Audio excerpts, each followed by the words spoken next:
ঐতিহ্যবাহী উলিপুর মহারানী Swarnamoyee school and কলেজের college শাখা প্রিয় শিক্ষার্থী বন্ধুরা, তোমাদের সবাইকে শুভেচ্ছা এবং সালাম। আসসালামু আলাইকুম।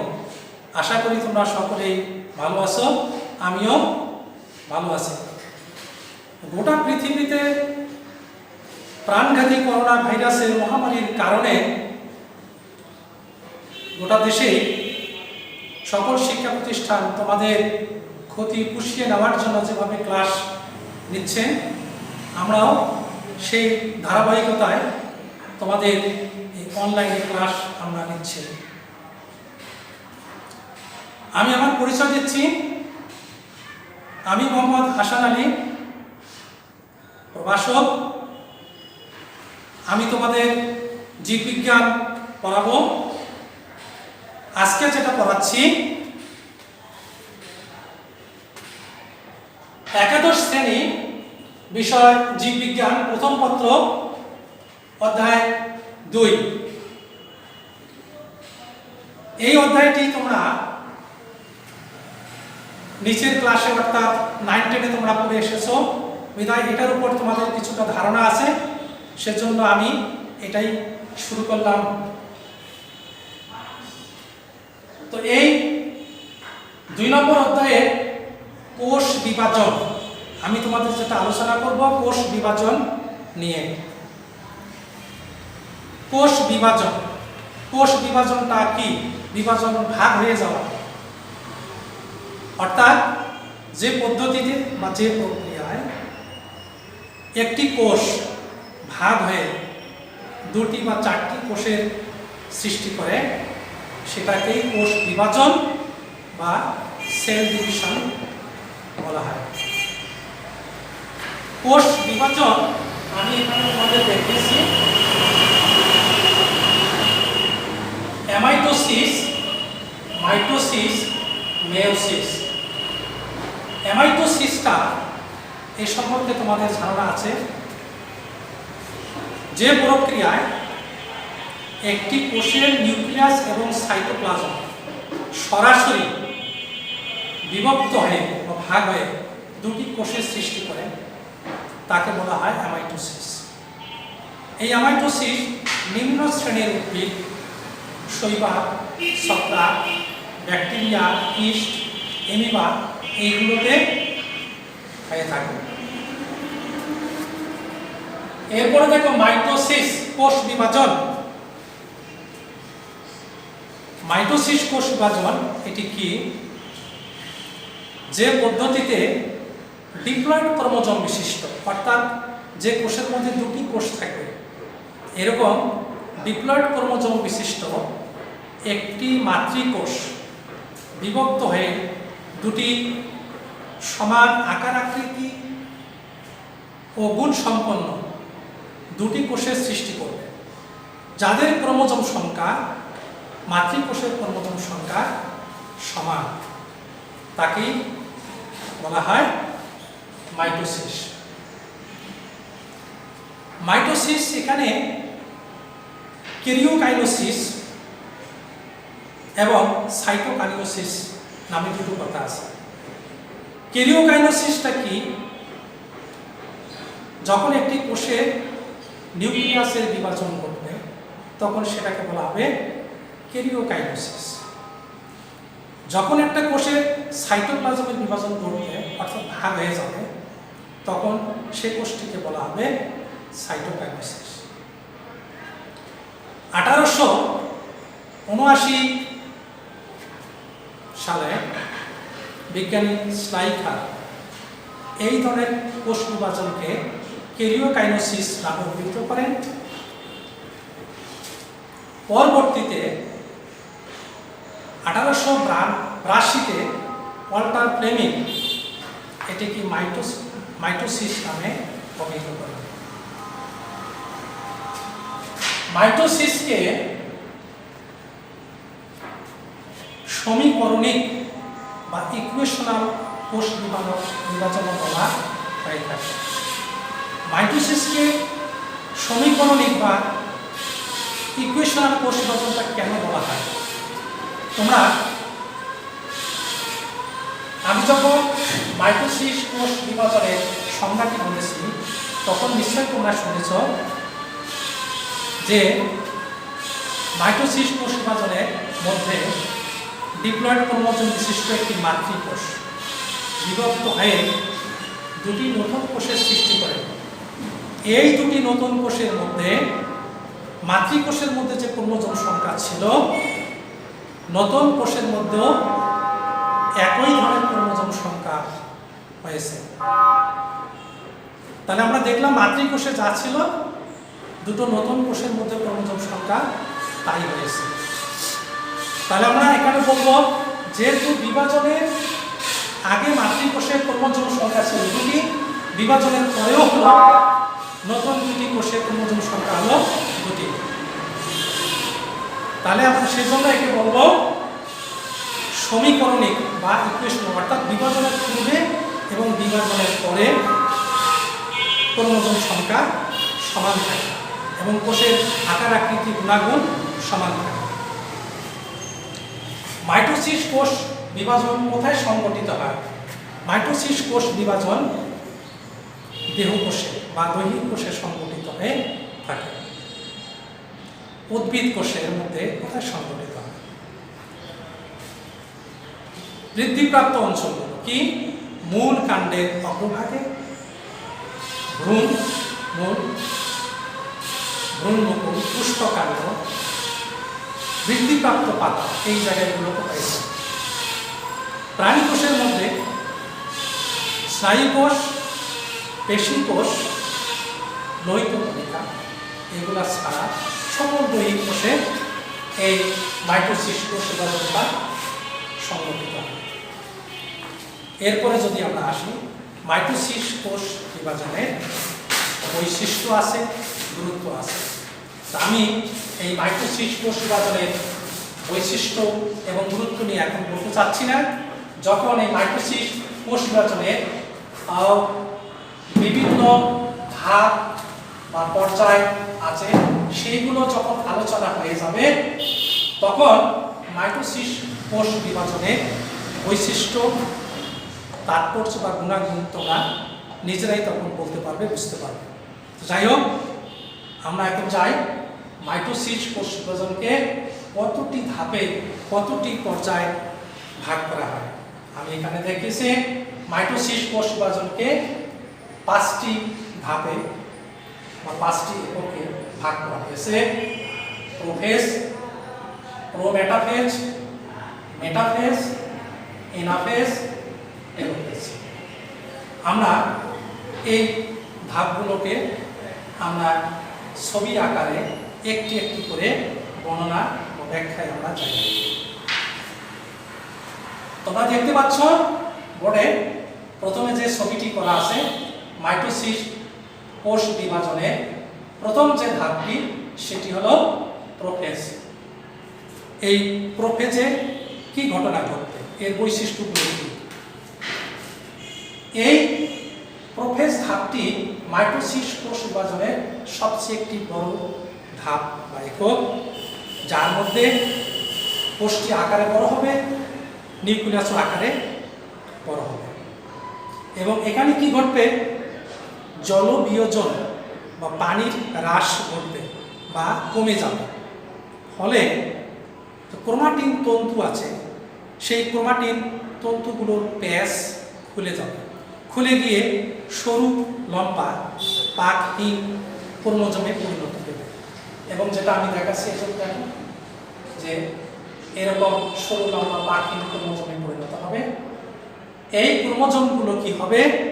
সেন্ট্রোমিয়ার, এই যে মাঝে দেখাচ্ছি আমি এই গোল চিহ্নটি এটি সেন্ট্রোমিয়ার।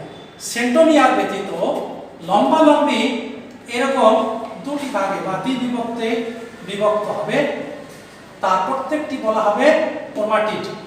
এই যে দেখো এই ক্রোমোজোমটার মধ্যে দেখানো আছে দুটো অংশ, দুটো লম্বা যারা সমান্তরালভাবে অবস্থান করছে এবং মাঝখানে সেন্ট্রোমিয়ার দ্বারা যুক্ত আছে, প্রত্যেকটাকে বলা হবে ক্রোমাটিড এবং এরা সমান্তরালভাবে অবস্থান করবে, সেন্ট্রোমিয়ার দ্বারা পরস্পরের সঙ্গে যুক্ত থাকবে। ক্রোমোজোমগুলো অবিরত বা ক্রমাগত খাটো মোটা এবং কুণ্ডলীকৃত হতে থাকবে। আর কি হবে, এই পর্যায়ে শেষে এসে নিউক্লিয়ার মেমব্রেন এবং নিউক্লিওলাস বিলুপ্তি ঘটতে শুরু হবে। এই হলো প্রোফেজ ধাপের চিহ্নিত চিত্র সহ বর্ণনা। পরবর্তীতে আমরা আসি প্রো মেটাফেজ। তোমরা বোর্ডে দেখো প্রো মেটাফেজের ছবি দেখানো হয়েছে। এই ধাপে এসে অর্থাৎ মাইটোসিস কোষ বিভাজনের পরের যে ধাপটি সেটা হলো প্রো মেটাফেজ। এখানে দু মেরুযুক্ত, আমি মেরু দেখাচ্ছি, এই একটা মেরু, এই একটা মেরু, তাহলে দু মেরুযুক্ত একটি যন্ত্রের সৃষ্টি হবে, যে যন্ত্রের নাম হলো মাকু যন্ত্র। আমি দেখাচ্ছি যন্ত্রটার নাম হলো মাকু যন্ত্র বা স্পিন্ডল যন্ত্র। তাহলে মাকু যন্ত্র বা স্পিন যন্ত্র কি? মাইটোসিস কোষ বিভাজনের প্রো মেটাফেজ ধাপে এসে দু মেরুযুক্ত একটি যন্ত্রের সৃষ্টি হবে, যে যন্ত্রটির নাম হলো মাকু যন্ত্র বা স্পিন্ডল যন্ত্র। এই যন্ত্রের মধ্যে দু ধরনের তন্তু থাকবে, একটা হলো আকর্ষণ তন্তু, একটা হলো মাকু তন্তু, এবং মাঝখানে অঞ্চল এখানে থাকবে বিষুবীয় অঞ্চল। ক্রোমোজোমগুলো মাকু যন্ত্রের সাথে সেন্ট্রোমিয়ার দ্বারা কি থাকবে? যুক্ত থাকবে। আমি আবারও বলছি, ক্রোমোজোমগুলো মাকু যন্ত্রের সাথে সেন্ট্রোমিয়ার দ্বারা যুক্ত থাকবে। ক্রোমোজোমগুলো খাটো এবং মোটা হতে থাকবে। আর কি হবে, এখানে প্রোফেজে যেমন দেখা আছে নিউক্লিয়ার মেমব্রেন, নিউক্লিওলাস। এই নিউক্লিয়ার মেমব্রেন দেখো, আমি দেখাচ্ছি নিউক্লিয়ার মেমব্রেন এবং নিউক্লিওলাস বিলুপ্তি বা লুপ্ত শুরু হবে। 3 নম্বর ধাপে আমরা আসি মেটাফেজ। তোমরা নিশ্চয়ই সবাই দেখতে পাচ্ছ মেটাফেজ। এই মেটাফেজ ধাপে এসে মাকু যন্ত্রের গঠনটি সম্পূর্ণ হবে, অর্থাৎ পরিপূর্ণ হবে। ক্রোমোজোমগুলো মাকু যন্ত্রের বিষুবীয় অঞ্চলে এসে অবস্থান করবে, অর্থাৎ বিষুবীয় অঞ্চল, এই মাকু যন্ত্রের মাঝখানের যে অঞ্চলটি, সেই অঞ্চলটিকে বলা হবে বিষুবীয় অঞ্চল। এই বিষুবীয় অঞ্চলে এসে অবস্থান করবে। ক্রোমাটিডগুলো এই ধাপে সর্বাধিক খাটো এবং মোটা দেখা যাবে। আর কি হবে, এই ধাপে আকর্ষণ শক্তি কমতে থাকবে এবং বিকর্ষণ শক্তি বৃদ্ধি পেতে থাকবে। আকর্ষণ শক্তি যদি কমে যায়, বিকর্ষণ শক্তি যদি বেড়ে যায়, তাহলে এই মেরুতে টান পড়বে। স্বাভাবিকভাবে টান পড়লে কি হবে, দুই দিকে টান পড়লে মাঝখানে এটি কি হবে, ছিঁড়ে যেতে পারে, ভেঙে যেতে পারে, যেটি আমরা পরবর্তী ধাপে এনাফেজ ধাপে আমরা দেখিয়েছি। এ হলো মেটাফেজ ধাপ। পরবর্তীতে আসি মাইটোসিস কোষ বিভাজনে 4 নম্বর যেটি ধাপ এনাফেজ। আমরা দেখতে পাচ্ছি তারপরে আগেই যেটা বলছি যে এই মেটাফেজ ধাপে আকর্ষণ কমে বিকর্ষণ শক্তি বৃদ্ধি পাবে। যেহেতু বিকর্ষণ শক্তি বৃদ্ধি পাচ্ছে, তাহলে দেখা গেছে দেখো মাঝখানে এই মাকু যন্ত্রের মাঝখানে ছিঁড়ে গেছে, ফলে কি হচ্ছে, এই যে মেটাফেজ ধাপে ক্রোমোজোম আছে সেন্ট্রোমিয়ার দ্বারা যুক্ত, এরা বিভক্ত হয়েছে, 2 ভাগে বিভক্ত হয়েছে, হয়ে একটি চলে গেছে এইদিকে আর একটি চলে আসছে এই মেরুতে, এবং দুটো ক্রোমাটিড সৃষ্টি হয়েছে। এই ক্রোমাটিডকে বলা হবে অপত্য ক্রোমোজোম বা নতুন ক্রোমোজোম। তাহলে যেহেতু বিকর্ষণ শক্তি বৃদ্ধি, ক্রোমোজোমগুলো কি হবে, মেরুর দিকে যেতে থাকবে। এইগুলো যাবে এই মেরুর দিকে আর এইগুলো আসবে এই মেরুর দিকে। মেরু অভিমুখী ক্রোমোজোমগুলোকে ইংরাজি ভি, এল, জে এবং আই এর মতো দেখা যাবে। অর্থাৎ এনাফেজ ধাপে এসে মেরু অভিমুখী ক্রোমোজোমগুলোকে দেখা যাবে ইংরাজি ভি, এল, জে, আই। এগুলো যেটি ভি এর মতো দেখতে সেটাকে বলা হবে, অর্থাৎ একটি ক্রোমোজোমের ঠিক মাঝামাঝিতে যখন সেন্ট্রোমিয়ার থাকবে সেটিকে বলা হবে মেটাসেন্ট্রিক, যেটা এখানে দেখানো নাই। আমরা কোষ নিয়ে একটি ক্রোমোজোম নিয়ে যখন বিস্তারিত আলোচনা করব সেই জায়গাতেই আমরা এইগুলোর নাম এবং বর্ণনা দেব। তারপরে আমি বলছি যে একটি ক্রোমোজোমের ঠিক মাঝখানে যখন থাকবে সেন্ট্রোমিয়ার এবং দেখতে দেখা যাবে ভি এর মতো, সেটাকে বলা হবে মেটাসেন্ট্রিক। এই সেন্ট্রোমিয়ারটি যখন ক্রোমোজোমের মধ্যখানে বা মাঝখান থেকে একটু সরে যাবে, যেটি দেখা যাবে এল এর মতো, সেটাকে দেখা যাবে বলা হবে সাব মেটাসেন্ট্রিক। যেটা ক্রোমোজোম আরো প্রান্তের দিকে সরে যাবে, ক্রোমোজোমের মধ্যে সেন্ট্রোমিয়ার আরো প্রান্তের দিকে সরে যাবে, সেটাকে আমরা বলবো কি অ্যাক্রোসেন্ট্রিক। তাহলে মেটাসেন্ট্রিক, সাব মেটাসেন্ট্রিক, অ্যাক্রোসেন্ট্রিক। আর একেবারে যেটা ক্রোমোজোমের মধ্যে সেন্ট্রোমিয়ার প্রান্তের মধ্যে পৌঁছে যাবে আইয়ের মতো দেখা যাবে, সেটাকে বলা হবে টেলোসেন্ট্রিক। তাহলে এই হলো মাইটোসিস কোষ বিভাজনের চতুর্থ ধাপ, এনাফেজ দশা বা পর্যায়। সর্বশেষ মাইটোসিস কোষ বিভাজনের যে ধাপটি আছে এটা হলো টেলোফেজ পর্যায়। তোমরা দেখতে পাচ্ছ ব্ল্যাকবোর্ডে সর্বশেষ যে ধাপটি টেলোফেজ পর্যায়।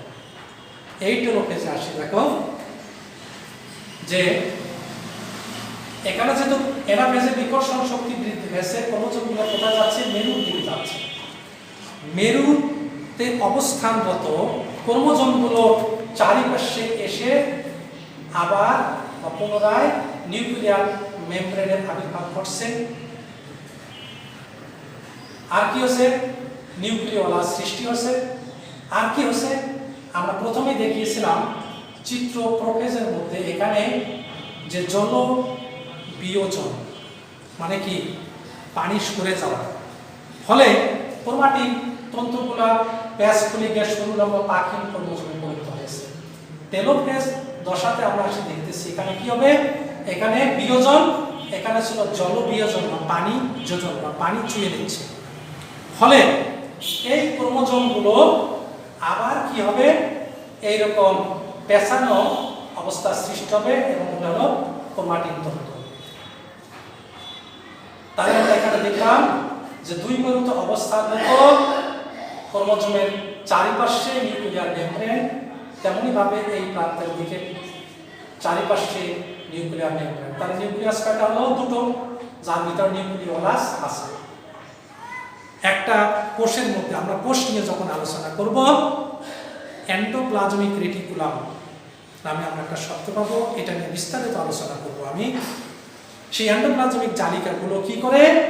তারা এই যে আমি দেখাচ্ছি, তোমরা বলে দেখতে পাচ্ছ কোষ প্লেট, এরকম কোষ প্লেটের সৃষ্টি করে।